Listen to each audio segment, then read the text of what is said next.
Thank you for being with us this morning. 2020 was a very interesting year indeed, but nothing best defined it than the COVID-19 pandemic. It has changed, it has claimed almost 2 million lives globally out of more than 83 million people infected. It's quite a number. It changed almost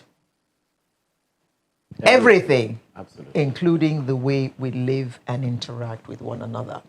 You know, I like that commercial that says very soon we'll be able to eat together, we'll be able to hug each other, and we'll be able to sit down together and chat like we used to. All that has changed now, hasn't it? Most certainly. Family gatherings are now virtual. I had one yesterday. There is now a new normal. In the course of 2020 as well, Nigeria's economy went into the worst recession in the last 30 years. In spite of the doom and gloom, though, a cheering news came last Monday as the International Monetary Fund said that Nigeria maintained its lead as the biggest economy in Africa in terms of the size of the country's gross domestic product. Here. In 2020 as well, the Academic Staff Union of Universities embarked on a 9-month strike. And that's a strike on Nigeria. And that strike was only suspended last week. Another major event that shaped Nigeria was the End SARS protests. So we're going to see how many of these we can, of course, not forgetting the issue of security, which seems to have gone from bad to worse. We're going to try to look at all these as we review 2020 with Kola Ayeye, former Executive Director, Asset Management Corporation of Nigeria, AMCON, now CEO, Growth and Development Limited. Good morning. Thank you very much for having me. It's a pleasure and Happy New Year. Same to you. And joining us via Skype is Charles Iyori, Principal Partner, Dion and Associates Limited. Happy New Year to you, Charles. Good morning, Alera, and good morning, Markindale. My first time of seeing you. Thank you for joining us. Is it okay to call you Pastor? You can call me. Whatever you call me is fine. Let's go for that break. First of all. Okay. Now, before we enter this segment, we'll just take a short break.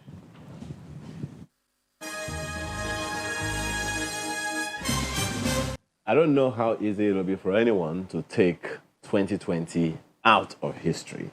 And there are certain things that mark the year 2020 for so many people. You'll remember, of course, some people said we only had 5 months in 2020. January, February, COVID-19, and SARS, December. I've seen that. I've seen that. So, but that is somebody's summary of 2020. Yes. What's yours? Well, very, very traumatic year. I think everyone who's alive on the 1st of January should actually thank God. There are very few of us who don't have someone close, someone that you know, who either through COVID or some other ailment, some other trouble, died. I lost a colleague in the office, for example, a 45-year-old just dropped and died, less than 2 weeks ago. So in that sense, it's been a very, very traumatic year. What we must not do in Nigeria, though, is we must not forget that we were ailed by significant pre-existing conditions. A lot of it self-imposed. So we must not allow the fact of COVID to diminish the absence of performance and the failure of governance. We shouldn't put it all to COVID. With or without COVID, we were on a very, very wrong trajectory. COVID just exacerbated a bad situation. Well, let me get Mr. Iyori's opening comments on this as well. How do you summarize, if you prefer that word, 2020, before we go into the specifics? Well, I like the words that Kola Ayeye has used, and I'll borrow from what he said. It's talked about people having pre-existing conditions, which makes it impossible for them to survive if the virus gets in. The truth is that Nigeria has pre-existing conditions, and therefore the events of COVID and global economy made our societies even less resilient, and we began to crack. So, like I said, I think I share Kola's views that we must deal with those things that make it impossible for us to live as a community. For me, people talk about structures and changes and such. Maybe the country is lame, the legs are weak, the eyes are weak. But for me, we have an existential threat. The heart has failed, the lungs have collapsed, and the blood in the system is poisoned. I don't want to sound very pessimistic, but those are my views. Thank you. Well, still on that matter, if you're going to take a look at, let's try to look at it by quarter and look at specific sectors that you think, Mr. Iyori, that may have been badly hit. In the first quarter was when we recorded the first, case of COVID-19 in Nigeria, and we were in a particular trajectory. Without COVID, do you think we would have done better than we did in the first quarter of the year? I say that because, the GDP was undulating around 2 point something, 3 point something all through the year. But until the recession, that hit the country as a result of COVID-19. So looking at the budget of last year and the path that we already set for ourselves in the year gone by, from between January and March, the first quarter, did you think that without COVID we could have done better? Well, you see, I think perhaps so. But usually when I do my analysis, and I've done this since 1989, you cannot think about building a solid house if you're building on quicksand. And so some of those things that I see and I hear, we talk about the world class and that class, and I just smile. You see, no one is going to give you a rating beyond what you have as a basis, as a foundation. So if we're going to carry this discussion forward, like I've always said, let's take it to a good level. We must look at it from the point of view of both causality and effects. If you look at causality, that might be a bit confusing for people. So let's look at the effects. The truth, if we need to accept it, is that the levers of monetary control do not work. The truth, if we'll accept it, is that our fiscal regime has nothing that we can describe about it. So if your monetary policy levers don't work, and you haven't got a fiscal regime that anyone can talk of, then some of those analyses I get all the time, which seem to want to reflect what you see elsewhere, are far from the truth. Now, maybe we'll discuss what the effects are so we don't confuse people so they understand what the effects are. Now, for anybody doing business, they have emotions. Business outlook for Nigeria for a long time has been fear. In other words, your currencies are just bills of exchange and nobody is saving in Naira. And that has been so since 1989. You're running the liquidity anchor. So whatever gains you saw before COVID, in reality, were only very ephemeral. We frittered away our hydrocarbon assets. We're about to burn our pensions collections. So I'm not one to want to massage people's egos and say this is one thing or the other. Before Brexit, we didn't do well.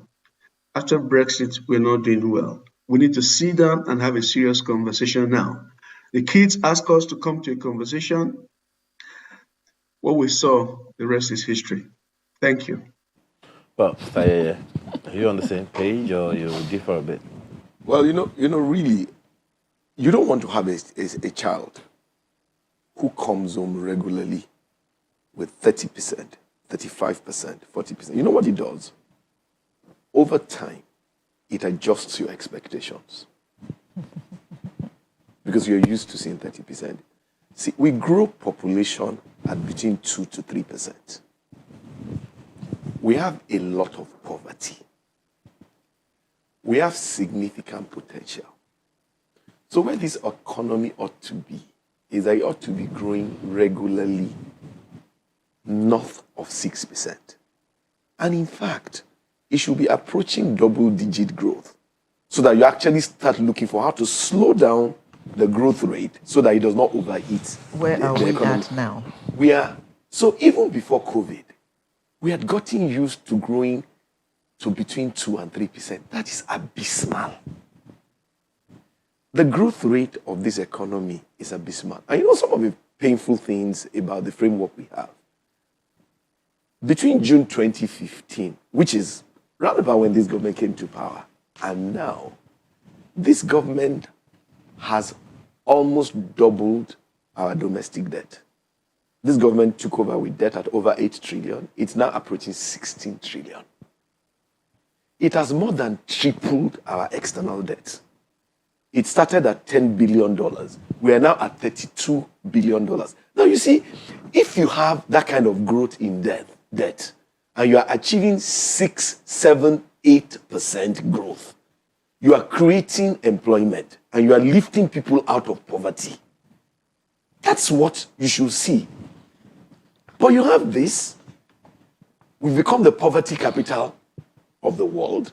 All the worst indices we used to have, maternal mortality, infant mortality, number of children of school age out of school, all of those things have not changed. But we have now added this humongous amount of debt. And in the same time, we have devalued the currency.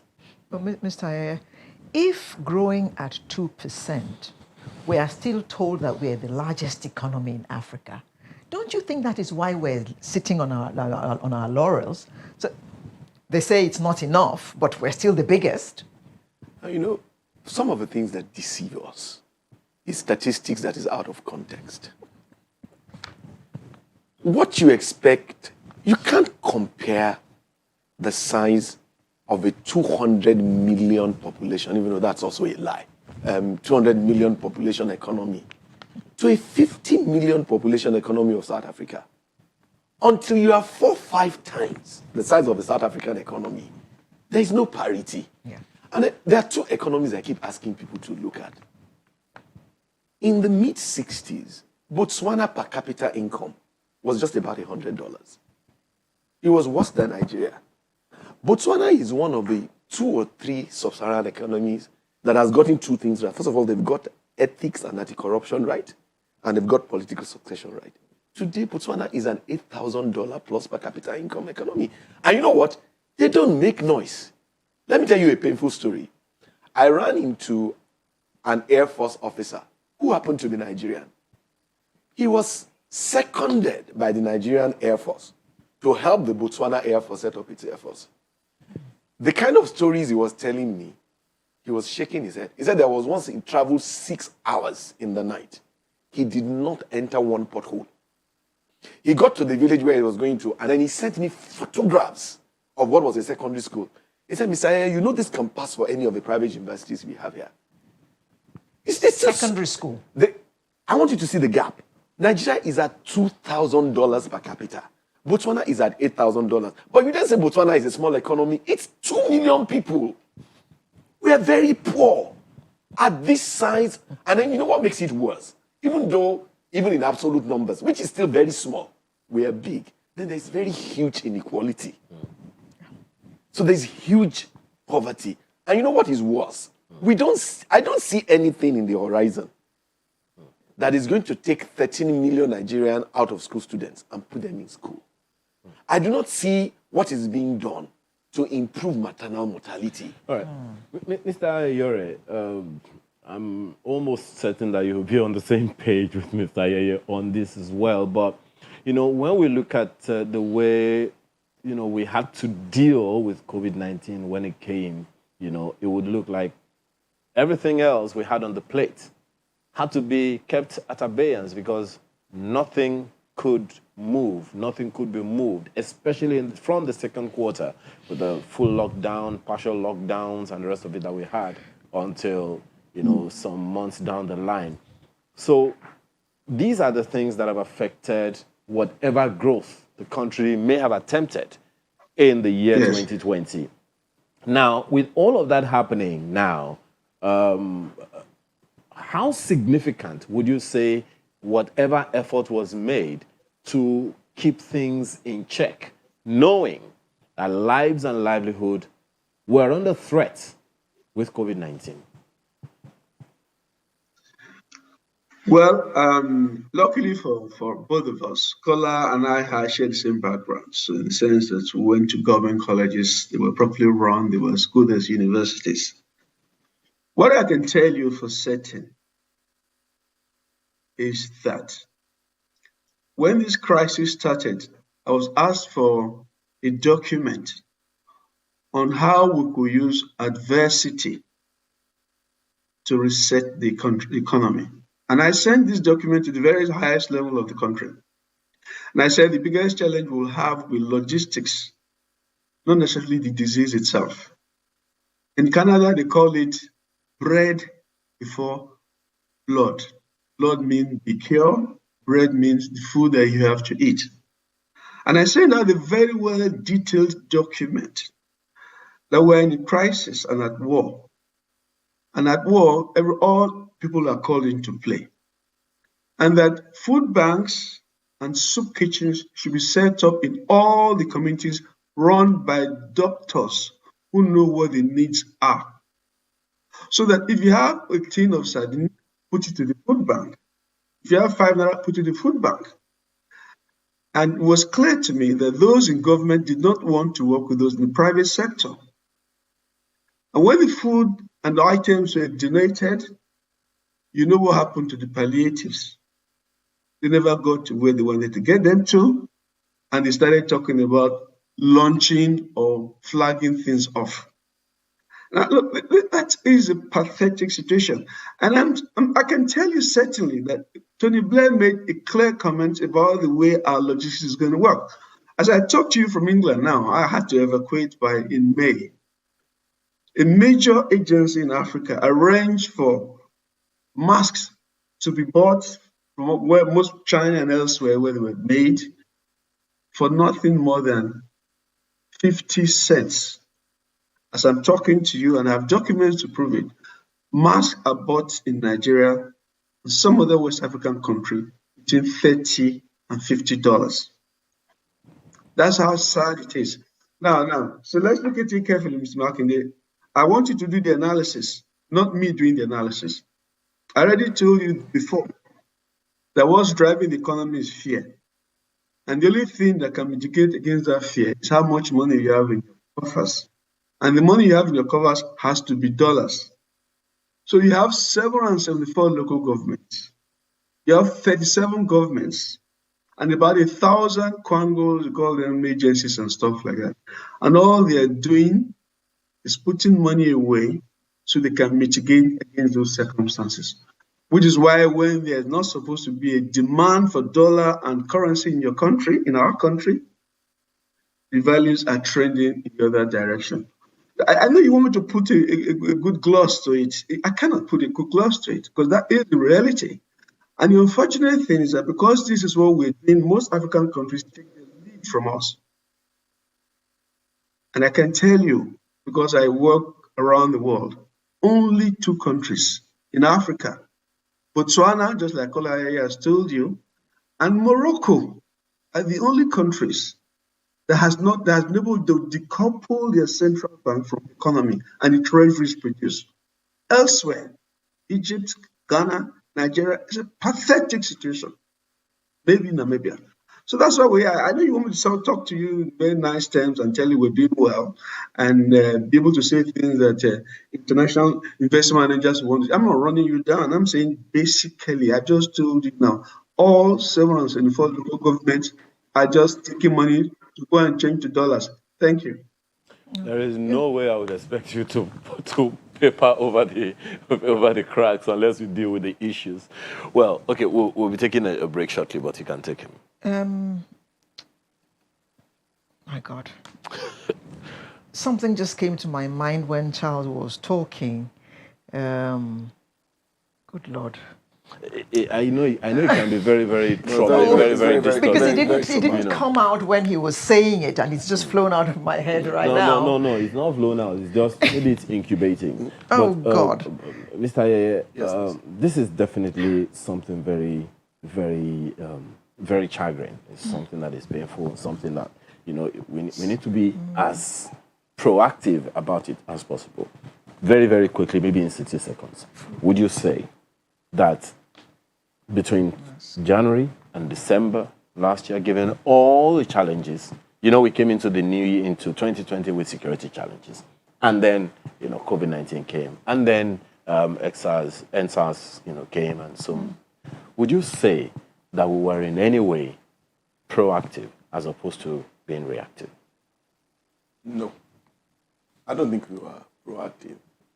And I mean, I must acknowledge the valuable contributions of my brother Charles. Some of the things Charles has said, and which I have said, is something that I continue singing. And my colleagues say I'm fixated. Ayo, it is not possible, with or without COVID, to make progress with the level of corruption that we have.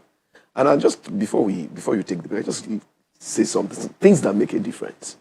And I'm sure we are going to get there. I think the Ministry of Humanitarian Affairs received over 800 billion naira as a response to COVID. But in September, which is, for me, perhaps the only silver bullet, the great silver lining on the wall, we saw less than 100 young people manage 60 million with transparency. And we saw what 25 million achieved.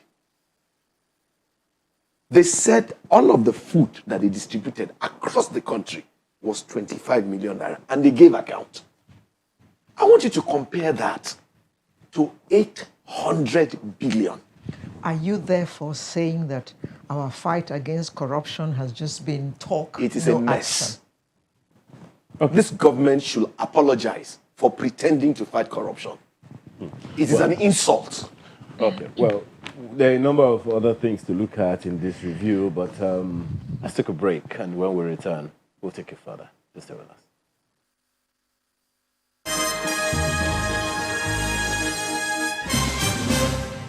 Well, it's still Sunrise Daily, and it's getting really interesting, isn't it? Yes, it is.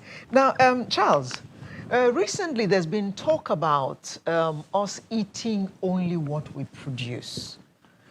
How far can we push that narrative, and can we make it a reality so that we require less foreign exchange and maybe the prices of food will come down? Yes, we can make it a reality. At one time, it was a reality. But when you talk about political will, what that means basically is the ability of an organization to set the agenda.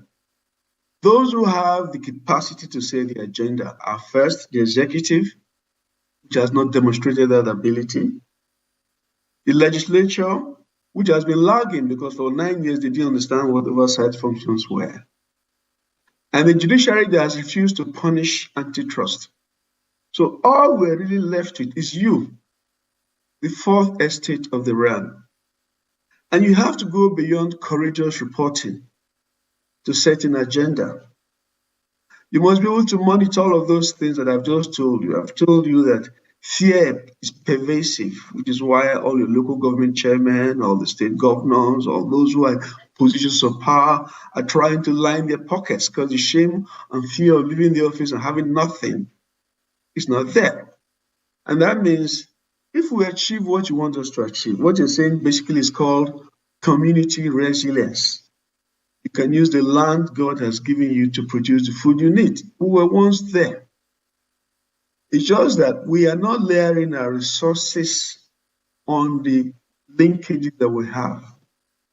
I wrote in that document that I told you that because of COVID, the fruits and vegetables supplied to primary schools in schools where they have school feeding should be bought locally. If they did that, how much money will have gone into the economy?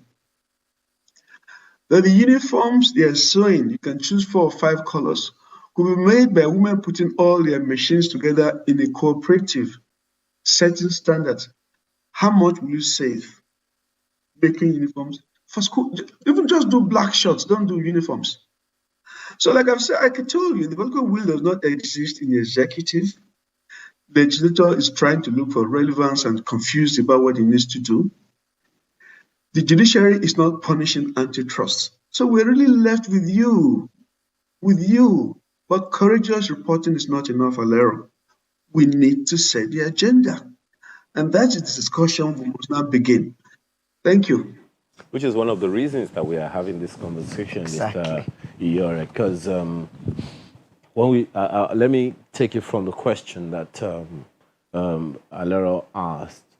Far back as April, March or thereabout, there was a report, I don't remember the source now, but it was someone who was in the agriculture value chain. And he warned that there is a likelihood that we're going to have food shortage because of the effects of COVID-19. It was just brewing at the time. Do not forget, Mr. Iyori, that previously, in the year 2019, we were dealing with security challenges, which was, of course, related in a way with agriculture. Farmer-herder clashes was disturbing, food production and the rest of it. And it also tailed into the year 2020. And, of course, so many things that have happened as a result of that, including the killing of rice farmers in a particular community in Borno State, is also there.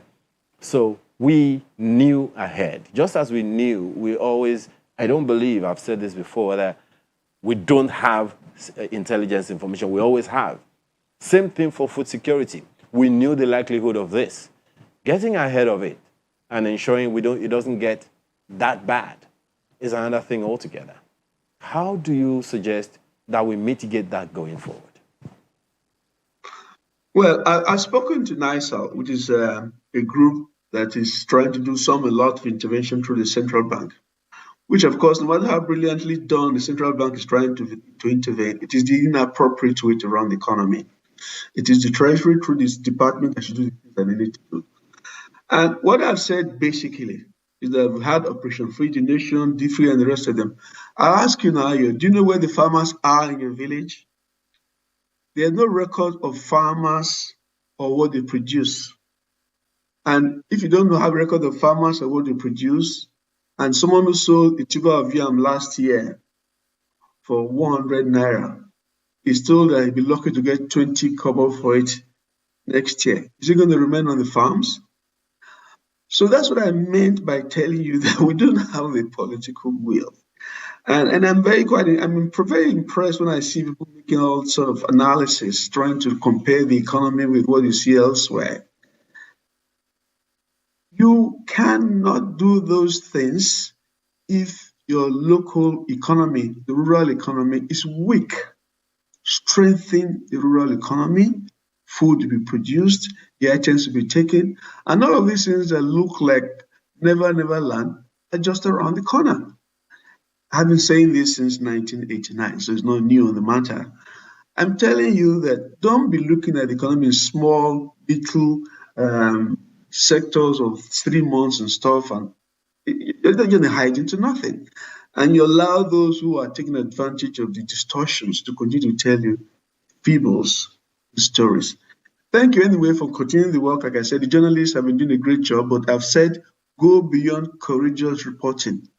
Set the agenda and not do it alone. But 4 or 5 of you are serious now. There's channels, there's Arise Television, there's TVC, and then maybe even bring NTA into it. Set the agenda. If we don't do that, the guys who are taking care of our resources have no agenda. I'm sorry to say. Thank you. The matter of the farmers that you brought up, I recall when Mr. Adesina was the Minister of Agric, there were all kinds of positive things that happened They were able to access fertilizers through some devices that was given to them, some cell phone, apps and stuff like that. And we got the impression that they were all registering so that they could access these fertilizers.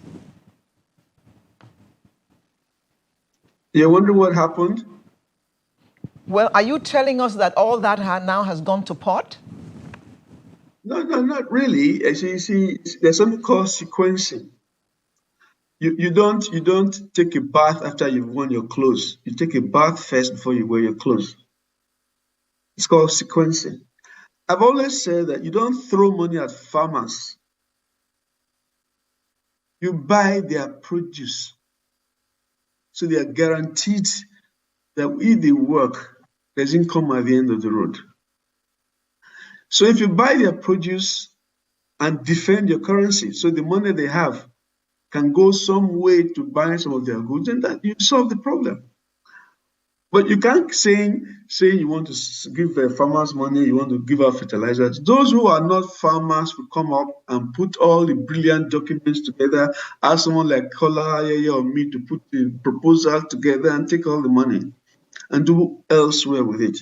We need to sit down and do this work appropriately. We need to sit down and do our work. Buy the produce of the farmers. They will go back to farm. They will stop living in the city centers. That is the challenge. They're throwing money at these things because you want to distribute it to people. Okay. Thank you. No. I thought that was what that program was for. Okay, just to come in on agric, and perhaps also link it with sometimes where we may somewhat succeed in agenda setting. In a sense, our approach to reforming agriculture for a very long period has produced suboptimal results. And if results are suboptimal, we need to go back and ask whether our model is right. There is no developed country, there's no country that has emerged in the world that is based on agric remaining a huge employer of labor.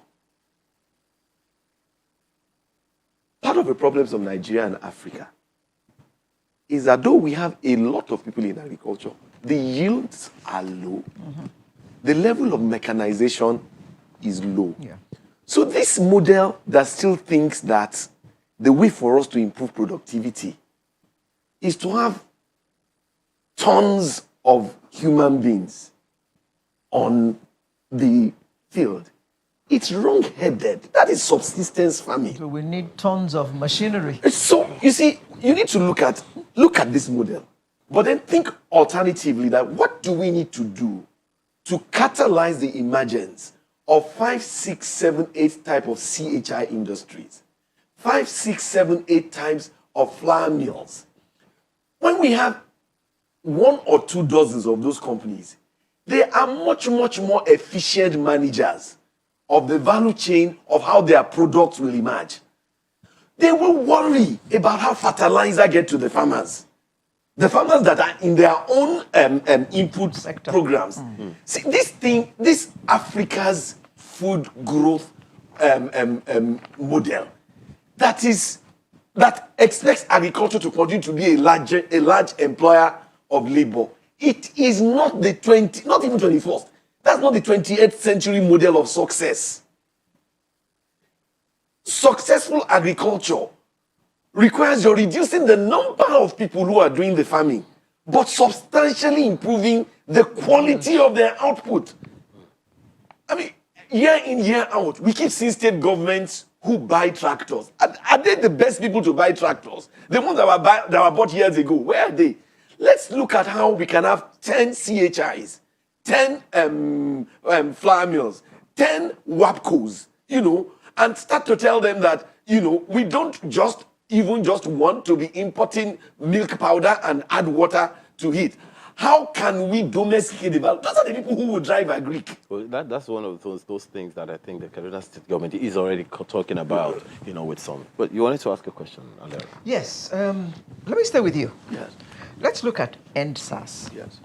NSAS, well, even though it says NSAS, we all know that Yes, it yes. means it's a larger Yes. thing than NSAS. Yes. And the president in his, well, okay, even before he's made his speech yesterday, after NSAS, the children said, Soros, okay. And the government said, we have heard you. In speaking to us yesterday, the president referred to that and said, we have heard, and we're going to do something about all the issues that you raised. And it seems that until some of those things are done, we're not really going to have peace. How far do you see the president going in reacting to the demands of those young people, which to many are the demands of Nigerians, not just the young people? First of all, let me say that in the midst of the trauma of 2020, since my birth, ironically, what I consider the best thing also happened in 2020. See, for those 10 days, when those kids ran the protests at Lekki, they gave me hope. I saw a Nigeria that could be. Man, look at those kids. They successfully organized themselves. They eliminated all forms of oppression. So everybody ate from the same pot. So if I understand that when the first set of thugs who were sent went there, it was the thugs who they were feeding. I said, no, you can't fight here. We are all eating the same rice. If you want to eat, if you want to eat whatever you want to eat, all of us line up and we're eating it. Those, you see, beyond the success of those kids in protesting, they gave me hope that there is a generation that, if given the opportunity, can run Nigeria well. You know my concern? My concern is the most critical thing that needs to happen in 2021 is that people my age, we need to go to those young people and encourage them to morph into a grassroots movement, and then to morph into a political association and ensure that they take power. And let me tell you the worst thing that happened in 2020. How will they take power? I'm not impressed. I'm sorry, I'm not impressed with what the president said.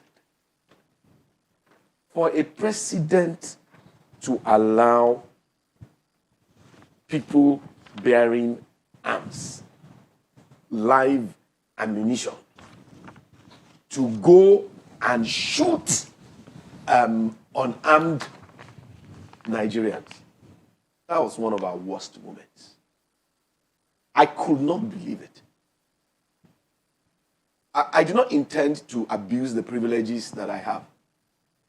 A few hours before that shooting, there were people I could reach in Lagos State who are high up in the hierarchy. And I called them and I said, whatever you do, make sure soldiers don't go there with ammunition. You know, so, but you know, I am just hoping that in 2021, we will not allow that seed go to death. Mr. President needs to be told that he has lost a lot of Nigerians. A lot of us are not listening to him. A lot of us will only start listening to him when we see tangible progress. We invested a lot of hope in Mr. President in 2015. Our expectations were through the roof. For Mr. President to know the truth, I hope somebody who is listening to this will tell him, Mr. President has lost the majority of Nigerians. We are extremely disappointed in his performance and the performance of his government, and it is nothing personal. This is not about rabble rousing, and it's not about politics. Quite a number of us, sadly, don't belong to political parties. Some of us are now finding that what we should have done early is what we must do now. We have nothing personal against Mr. President. We helped Mr. President to achieve the first in Nigeria, that he defeated a sitting president. We had high hopes. Mr. President has disappointed us. Okay, let me take this to Mr. Iyori. You know, most of the time when we talk about issues like this, our eyes are on the federal government, the president. But then, just Yes, as you said earlier, there are 37 yes, governments in Nigeria, and the federal government yes, is just one of them. Looking at the yes. performance of those governors, the state levels, and the rest of it, what's your assessment generally, and what should they be focusing on? Now, I don't want to waste my time talking about those subnationals. It's total waste of time. But like Kola Ayeye said, I was at the swearing-in ceremony in 2015, and I heard what the president said.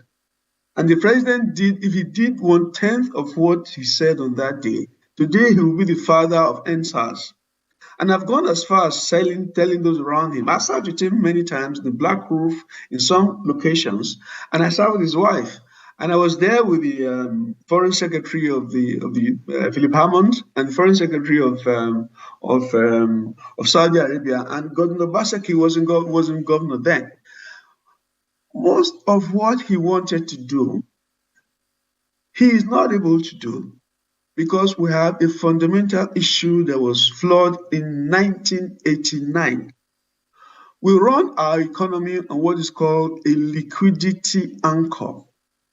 What that means that when all your dollars come, the central bank decides how much of that would justify the naira it intends to print.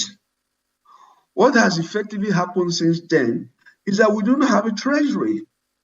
We have a Ministry of Finance that is subsumed into the central bank. You need to decouple that. Luckily for us, we have brilliant young men like Ayeye and the rest of them who can run a treasury for the state better than anybody is running it out there. Until you decouple the government from this monopoly money you're doing through the central bank, nothing you plan is going to take off. And if you have my colleagues who sat and discussed all of these things together, I can name all of them if you want me to. All of them have done well. One of them created the pension fund, which today we are sitting and thinking about how to burn rather than apply them to develop the economy. Thank you, Those, Mr. my Iyori. brother, I'm are the sorry, issues. I'm going to have to cut you short. That we've run completely out of time. Mr. Charles Iyori, principal partner, Dion and Associates Limited, who joined us via Skype from Essex in England, and we had in our studio in Lagos, Mr. Kola Ayeye, who is CEO, Growth and Development Limited. Thank you. Thank you very much. Thank you very much. I mean, this conversation could go on for the next 3 hours, as you all well know. I will still but not have scratched the surface. this is the nature of live television. Thank you very much, gentlemen. Sunrise will return in just a moment with another interesting conversation. Do remain with us.